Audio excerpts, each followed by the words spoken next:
আজকাল মানুষের কাছে প্রচুর অপশন হয়ে গেছে। যেখানে মন টেকে না সেখানে 2-5 দিনের বেশি কেউই আটকে রাখতে পারে না। জীবনে বেটার খুঁজতে খুঁজতে নেসেসিটিটাই হারিয়ে ফেলছি আমরা।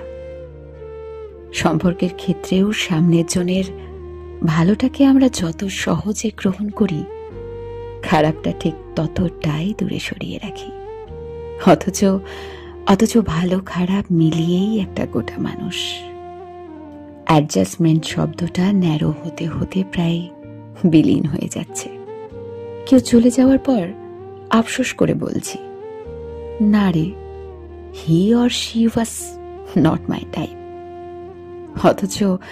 অথচ আমরা তাকে কতটা বুঝতে পারলাম সেটাই বুঝলাম না। মন কি চায় সেটাই জানি না।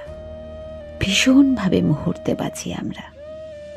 বরাবর নিজের পছন্দের অপছন্দের একটা সার্টেন ক্রাইটেরিয়া ফিক্স করে ফেলি, যেটাই কেউ ফিট হলে থাকলো, নয়তো টাটা বাই বাই।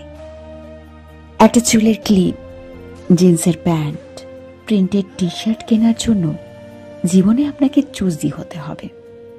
4-5টা দোকান ঘুরে দেখতে হবে, কারণ আপনিও জানেন প্রয়োজন ফুরালেই সেসবের জায়গা হবে ওয়ার্ড্রবে বা আলমারির কোনো একটা কোনায়।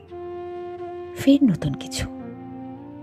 কিন্তু একটা মানুষকে কি এভাবে বেছে নেওয়া যায়? অত বাজবিচার চলে?